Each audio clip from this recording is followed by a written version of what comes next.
Well, folks, next Wednesday will be Independence Day. But it won't be the grand and glorious 4th of July we old-timers used to celebrate by a long shot. Remember how you laid awake the night before waiting for the bells to start ringing at midnight? Then all the bedlam of horns, shotguns, and factory whistles? Remember the perfume of the slow match? Punk, we called it. And how the torpedoes dashed tiny pebbles against your bare ankles? Remember those squirming snakes you lighted on the curbstone to make the girls scream? And the whistling salutes? I'm glad, of course, that the fireworks, which burned and sometimes blinded our young folks, have been banned. But gosh, gee willikers, don't I hanker for just one more old-fashioned 4th of July like we had when I was a kid. In the forenoon, we went to the parade. Had salmon and peas for dinner. Ball game and balloon ascension in the afternoon. And then supper out on the lawn under the hot chestnut tree with homemade strawberry ice cream. Remember chopping the ice and dumping in the rock salt and breaking your arm turning the crank? After dark, we all went up on the hill to watch the skyrockets. Then came back home to set off our Roman candles and the pinwheels, which never worked. And finally, after the last red rocket, we were marched off to bed, scorched, singed, and smelling beautifully of burnt powder and saltpeter. In my day, no firecrackers were fired until the stroke of midnight. But today, all the small fry in cowboy suits start shooting off their cat pistols 2 weeks before the 4th. And that takes away all the thrill of waiting for that magic hour of the night before. And all this reminds me that I've been saving up a swell story of an old-fashioned 4th of July celebration in Fairhaven, Massachusetts. The story was sent to me by Mr. Clifton H. Taylor of Springfield. His father, Henry Delano Taylor, was the hero of this escapade and was, I think, about 14 or 15 years old when it all happened. What started the trouble was a group of old fuddy-duddies in Fairhaven complaining about all the infernal and unnecessary racket round midnight of July 3rd and all day the 4th. A proper display of Old Glory and a band concert in the afternoon is all right, they said. But all these horrible horns, firecrackers, and dynamite canes must go. The selectmen, remembering their boyhood fun on the 4th, didn't agree. But they did compromise, and a law was passed that no unnecessary noise would be permitted until 4 o'clock on the morning of July 4th. And Constable Thomas Battison allowed that if he cotched any kid making any noise whatsoever, he'd lock him up in the watch house and keep him there. And that, my friends, was sad news to the patriotic youngsters of Fairhaven. Now, among the younger citizens of that fine seacoast community was a group of boys known as the Four Musketeers. They had passwords, secret signals, and a hiding place for their sailboat.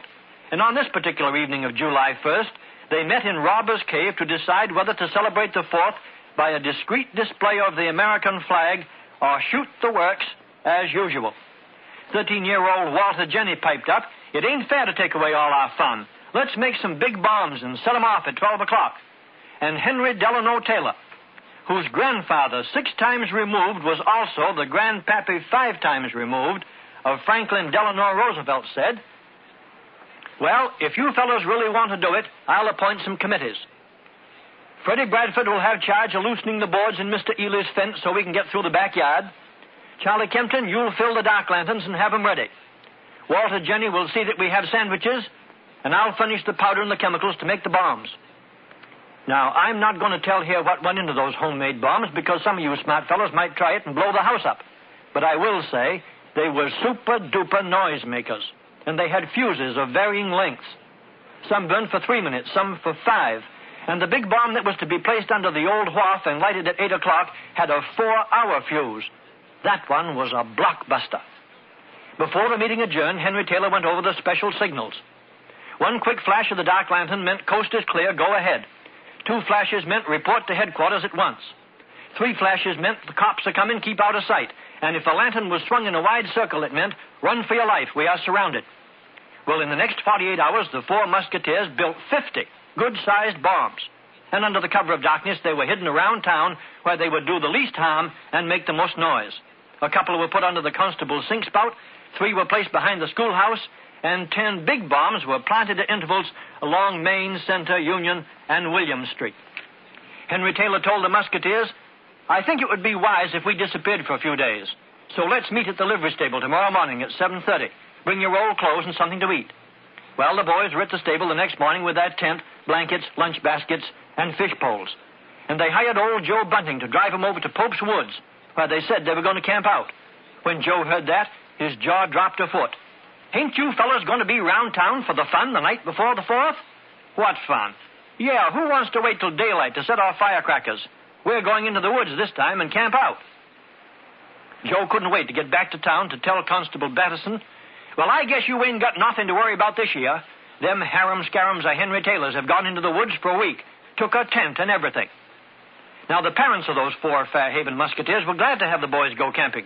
And little did they dream what evil lurks in the minds of active young men. Nobody saw hide a hair of those kids around the street corners, and they managed to sneak back into town and into Henry's cellar on the evening of July the 3rd, unobserved. Henry's sister had some sandwiches, cookies, and milk waiting, and by the light of a candle propped up on the vinegar barrel, they made their final plans. At 10:30, they blackened their faces with burnt cork and snuck out. Henry took up his post on Center Street, Walter went to Main Street, Freddie and Charlie took over the William and Union Street sections. It seemed as if the hands on the big church clock were frozen, so slowly did they move. And in the chill, foggy darkness, the boys shivered as they waited for the signal to set off the first bomb. Only the chirping of the crickets and the mournful sound of the distant foghorn broke the midnight stillness.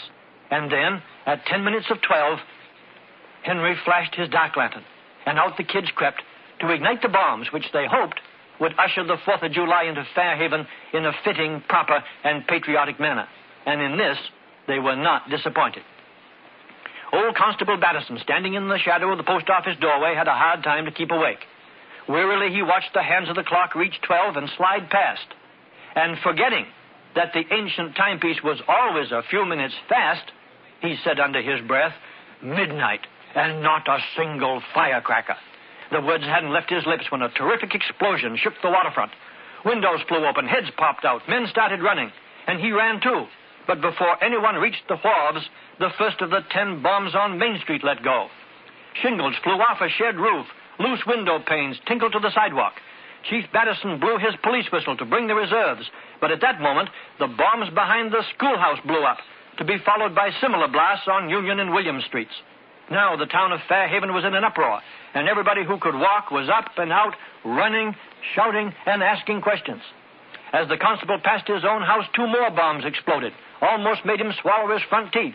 Women screamed, dogs barked, carriages clattered through the empty streets, and the young fry, no longer restrained by the official ban on noise, now set off their stuff, causing one old-timer to say, "By cracky, this is what I was hoping for. Whoever pulled off this celebration deserves a leather medal." In the excitement, none of the officials noticed the frequent faint flashings of the boys' dark lanterns. But when one lantern was waved in a wide circle, Henry Taylor gasped, "Gosh, something's gone wrong," and he signaled for the gang to come in. Breathlessly, Freddie Bradford stammered that the cops had grabbed 3 innocent lads and locked them up in the watch house. And as the leader of a modern commando raid might have done, Henry Taylor said, "Men, we must liberate those innocent boys. Take 3 bombs apiece, a lot of firecrackers, and follow me." Hugging the fences and skulking through side streets, they approached the watch house just in time to hear the heavy tread of policemen's feet. Henry whipped out the key he'd made, and crawling through the wet grass on his tummy, he unlocked the jail door and whispered, "Hey, fellas, come out quick and skedaddle home as fast as you can." And as the frightened kids tumbled out of the watch house, Henry tossed a big bunch of firecrackers in and put his slow match to the 3-foot length of slow-burning fuse. He had barely time to dash behind the building when the entire police force, all 3 of them, arrived on the run, and seeing a thin trail of smoke coming through the open door, they all barged in to stamp out the fuse. Here was an undreamed-of opportunity, and at Henry's signal, the musketeers sprang from their hiding places, slammed the door shut, and snapped the padlock. "Beat it quick," Henry whispered, "and follow Plan 3. Now, Plan 3 called for a dash to the boathouse, stopping along the way just long enough to plant additional bombs to confuse the enemy and cover their retreat. Once at the wharf, it took but a moment to cast off, hoist the sail, and get underway. Tossing their slow matches overboard and hiding the firecrackers and bombs, the boys baited their fishing lines and set out for Noshawn Island. Apparently just 4 innocent kids going after bluefish, while back in Fairhaven, the town still rocked under the concussion of the bombs they'd left behind them. The selectmen, roused from their beds by complaining citizens, dressed and went downtown to confer with the police. But alas, the entire force had disappeared. And it wasn't till 2 hours later when one of the liberated lads confessed that the bluecoats were found locked up in the watch house and the maddest 3 constables in all the Commonwealth of Massachusetts. Chief Battison, smelling a rat, took a look around the boathouse and snarled, "I thought so. Henry Taylor's boat is gone. So it was his 4 musketeers what did it, eh? Well, they'll pay for this." And mopping his red face, he stomped home to get breakfast. Meanwhile, the perpetrators of this dastardly deed had caught several bluefish and were thinking about going ashore at Noshon to cook them when one of the boys hooked onto a striped bass. He was a monster, and it took him an hour to get him in. And then one of the fellows said, "Well, why don't we go back to town and try to sell him at the fish market? We might get money enough to pay for the powder and the chemicals." So at Henry's suggestion, they took a shortcut through a narrow channel. But all of a sudden, the fog rolled in, and they had to drop anchor. And while they waited, they heard voices, and peering through the drifting mist, they suddenly saw the outlines of a good-sized schooner. Without a moment's hesitation, Henry hollered, "Schooner ahoy! What are you doing in here?" "Dunno," came the answer. "Where be we?" "You're on Dogfish Bar. You better drop your anchor before you get aground." And a moment later, they heard the splash. "Let's go alongside," said Walter Jennings. "Maybe they got something to eat." So the boys pulled up their killick and rowed to the schooner. "Come on aboard," said the genial skipper, "and thanks for helping us out." "You'll have to get out of here before the tide turns," Charlie Kempton said. "There's only 14 feet of water here. I can't get out. I don't know the course." "Henry does. Let him take you in." The skipper rubbed his chin. "Ain't you kind of young to be a pilot?" "I'm 15, sir, and I've sailed through here lots of times." "All right, my boy, go to it." So Henry Taylor, standing by the windlass, watched the crew get up the anchor. Then he ordered, "Stand by for stays. Down helm." And as the schooner come about, he shouted, "Now let go and haul." It wasn't long before they were safe in deep water, and the captain offered to pay Henry for acting as pilot. But he refused to take money for a favor like that. But later, the skipper did send the boys $20, and it was divided equally. And oh yes, they sold their striped bass and got enough money to pay for the powder and chemicals. And the selectmen, hearing how the musketeers had saved the schooner, dropped the investigation they'd started into the police episode. Well, that's the story which Mr. Clifford Taylor of Springfield sent me about his father's old-fashioned celebration of the 4th of July in Fairhaven. All in all, it had been quite a day. The boys had a lot of ingenious fun with no harm to persons or property. I don't advise, however, that any of you youngsters try the same stunts. Homemade bombs are very dangerous and illegal, and locking up your local police force is also strictly against the law.